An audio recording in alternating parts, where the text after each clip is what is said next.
Hello' গাইছ, এয়া ৰাতিপুৱা সাজত মই ফুলকবি আলু আৰু মাছ বনাইছোঁ। তাৰপাছতে আমি ভাত পানী খায়ে, কাৰণ বিহু আহি পাইছে সেই বুলিয়ে ধান মেলিছে, তাকে অকণমান চাবলৈ গ'লোঁ ৰ'দত বহি বহি।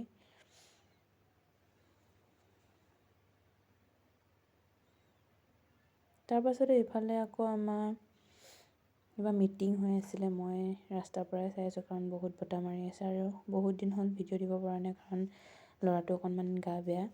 তাৰপাছতে সন্ধিয়া আকৌ মামাহঁতৰ ঘৰত বোলে ন খাইছে, সেই বুলি আমি আহিলোঁ, কিন্তু ইফালে মাংস হোৱাই নাই। আমাক সোনকালে মাতিছে খাবলৈ, কিন্তু মাংস হোৱাই নাই। মাংস হোৱা নাই মানে দালিও হোৱা নাই, বাট মই দালি খাই বেয়া পাওঁ। তাৰপাছতে আমি অকণমান এনেকৈ বহি কথা বতৰা পাতি ল'লোঁ, কাৰণ বৌহঁতেও চনকাত গৈছিলে, সেইবিলাক কথাকে পাতি তাৰপিছত ইফালে মামীয়ে আকৌ দালি আনি দিছে। তাৰপিছতে আমি ইফালে ভাত খাবলৈ বহিলোঁ, পূজা আৰু মই।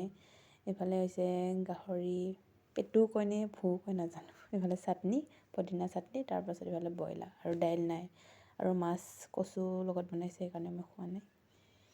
আজিলৈ বাই বাই।